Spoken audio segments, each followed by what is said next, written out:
Hello, everybody. My name is Laurie Pasteryak, and I am the Director of Interpretation at the Fairfield Museum and History Center. So I wanted to welcome everyone to this History Bites, which unfortunately isn't live, but will be recorded and uploaded to the museum's Facebook and other social media accounts later, to welcome everybody and to celebrate National Nurses Day, which is today, May 6th, 2020. It's actually also the first day of National Nursing Week, which ends on May 12th and happens to be Florence Nightingale's birthday. So today we're going to talk a little bit about the history of nursing very briefly and Nursing Week. And I'm going to introduce a few women from Fairfield's past who served as nurses in history. So unfortunately, the museum is currently closed to the public, but we're still working hard to bring you some really fun virtual content, like on our social media, like on Facebook and Instagram and Twitter. And stay in touch with us. We love when you comment and ask questions and make suggestions for future content opportunities. And we also post all of our weekly events on our website at www.fairfieldhistory.org. So stay in touch and we'd love to hear from you.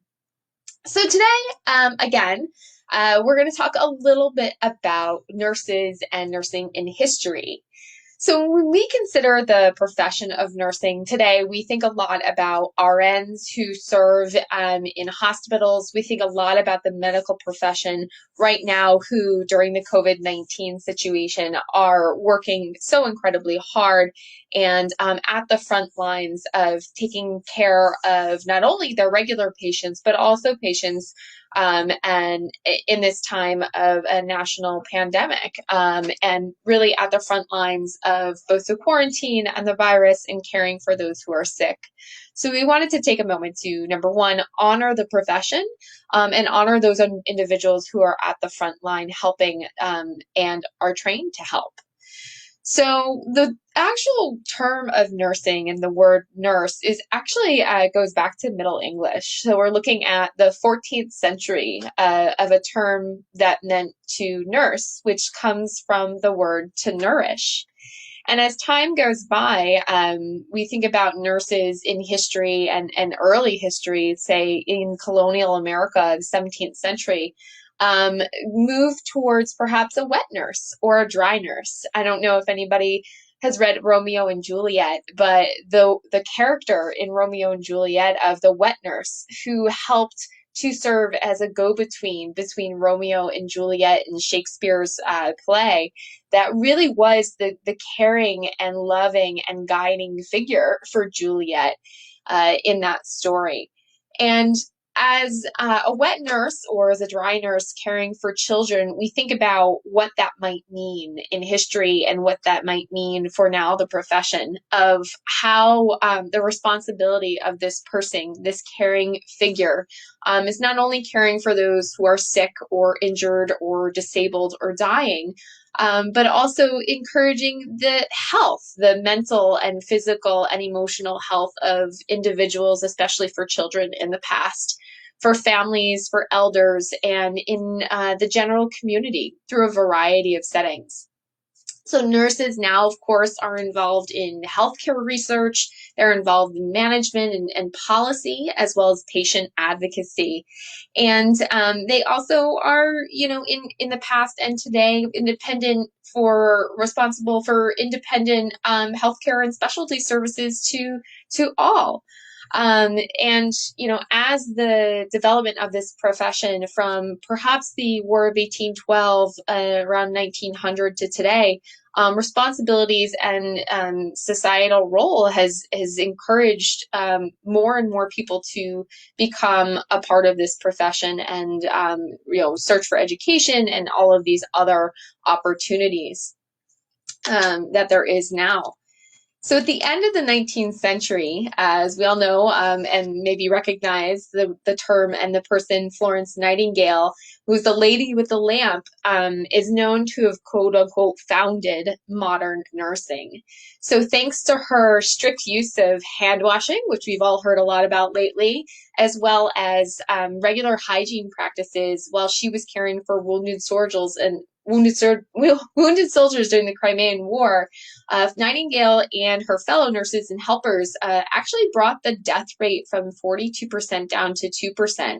And this is the foundation of modern nursing as we know today. So Nursing Week and Nursing Day, as it first started, actually began in the 1950s when Dorothy Sutherland actually sent a proposal to, at that time, President Eisenhower to proclaim a National Nurses Day.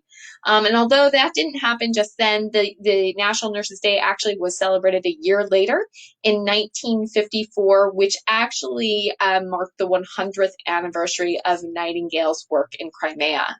So from the 1850s to 1950s, you had an extreme kind of professionalizing of the nursing service and profession. And after 1954, 20 years later, President Nixon in 1974 actually proclaimed it would go from National Nursing Day to National Nursing Week and to be celebrated annually in May. And this, of course, then supported calls from the American Nurses Association and as well as other organizations over the next 8 years through the 1980s to actually support calls for a National Recognition Day for Nurses, which is on May 6th. And that was proclaimed by President Reagan in 1982. And so today, here we are in 2020, recognizing nurses from both the past and the present and all of the hard work that they're doing. So the image that you actually see on your screen right here is from the 1890s, and it is from a household in Fairfield that is well known, the Annie B. Jennings household. And this is an image of a woman who served in her household as part of the domestic help. We don't know much about her, but we do know that her name is Miss Crocker. And she looks to be very young. She looks to be probably in the teenage or early 20s years. And we know that, of course, Annie B. Jennings deeply respected her staff and even included several of them in her will. And, you know, it's great to have this image of not only a domestic help in a very a wealthy household from here in Fairfield, but it's interesting to consider and think about what Miss Crocker's story would have been like in the 1890s. She may have been an immigrant from perhaps Ireland or England as a young person. She may have been a local person here who was hired to help support Annie as well as her family in the household, and what types of things that she might have been doing as a nurse in the household in an 1890s home here in Fairfield. So this is one of the earliest photos that we have in our collection here at the Fairfield Museum of a nurse. We may have more that are in our daguerreotypes and tintypes, but it's fairly rare to have a photograph of this early of a nurse that we found in our collection. The next photograph I have to share with you here is actually in the collection of the Bridgeport History Center and the Bridgeport Public Library. So this, of course, dates back to the World War I era in 1918.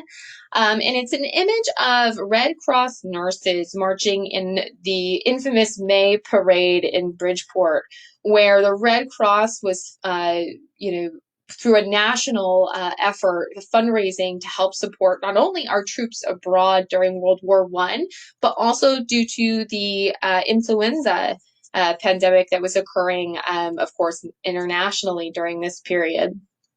Now, World War I, not only did we have the government compulsion of draft combined with the strong overall support for the war, but at that period, the Army actually increased from 100,000 volunteers to over 5 million in service. So that also included both men and women. Although men was serving in combat as well as elsewhere, it included women who served as military nurses and other roles within the Army, Navy, and the Marines.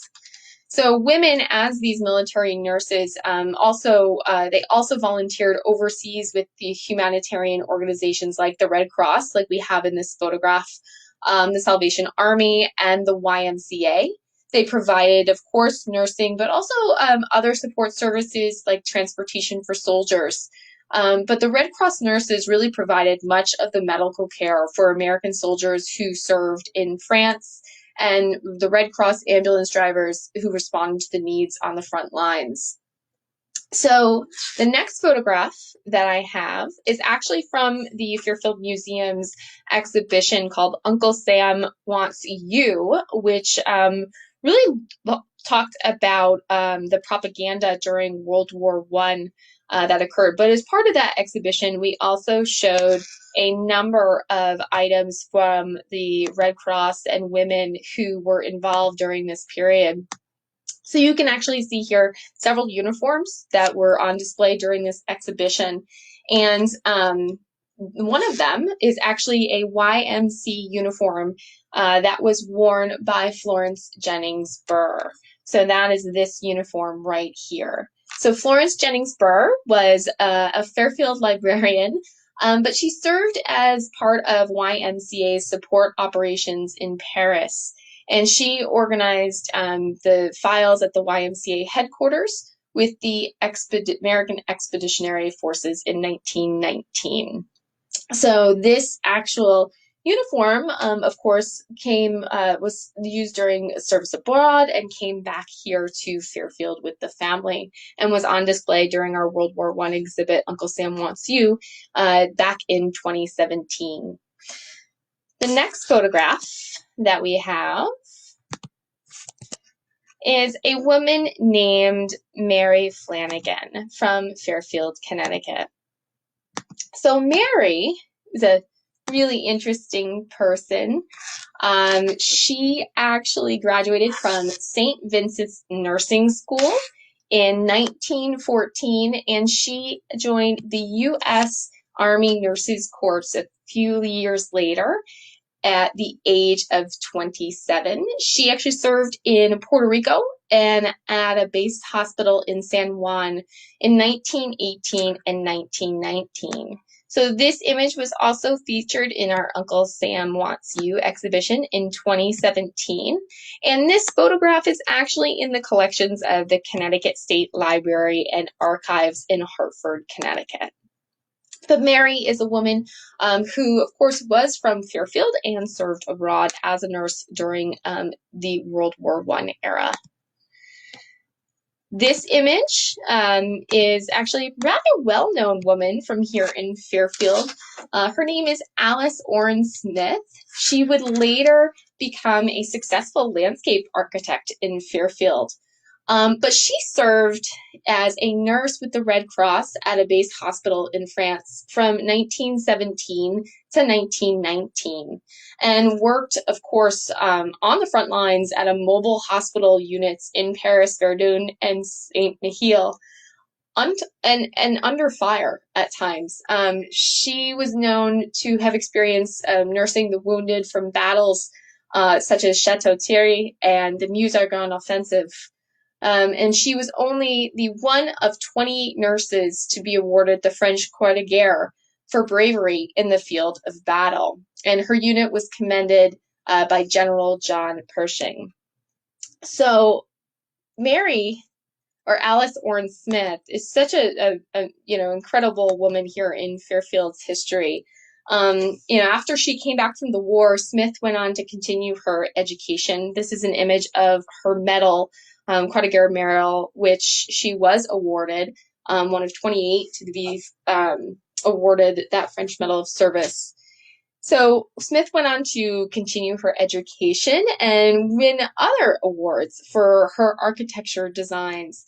And she was elected eventually as a fellow of the American Society of Landscape Architecture. She had a firm here in Fairfield and led a lot of the wonderful design work in landscape architecture that we see among our communities and other communities along the shoreline in Connecticut today. But of course, began her career serving as a nurse abroad.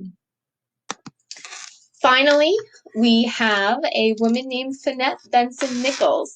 Again, one of these incredible women in Fairfield's history who began her career as a generation of women who began their careers in the nursing industry. So Finette Benson Nichols, she of course was a granddaughter. She was here from Fairfield, and she went to school at Fairfield Academy. She worked for about 25 years in New York City for the head of the American Baptist Society, who trained teachers and provided health and social services around the world as part of its missionary work. But at home here in Fairfield, she helped nurse veterans of the Spanish-American War and organize efforts to help needy families in town. So Finette Benson Nichols actually helped establish the Family Welfare Society and was also a member of the Visiting Nurses Association, which helped confront the epidemic, again, the influenza epidemic here in Fairfield in the 19-teens. Finette Benson Nichols went on to represent Fairfield's Republican Party slate as a woman running for statewide office in 1930, and she would go on to be reelected for 7 additional terms. But her experience of nursing veterans of the Spanish-American War and organizing the Visiting Nurses Association in Fairfield certainly helped commend and support her later work of serving in the General Assembly's Public Health Committee after she took office in 1931. So these are just a few examples of some of the remarkable women and men who served from here as Fairfield and work as nurses to help support the community in a variety of different ways. So World War I, of course, is a great time to research any of these women who served abroad, helping support not only our soldiers abroad, but here at home. And we also have, here in our archives, a lot of other wonderful people who served as nurses. If you're interested more, please do comment or send us an email. You can connect with us on our website at www.fairfieldhistory.org. And if you're interested, you can also perhaps support the museum through a donation or a membership during this time. If you like what we're doing and you'd like to give us an additional contribution, we certainly appreciate all that help. So today and this week, remember to honor and send special note to those nurses in your life, those wonderful helpers that are serving on the front lines and helping us go through and heal through this difficult time of the COVID-19 epidemic. Thank you all. And again, if you have any questions, please do comment or make any suggestions about any content in the future.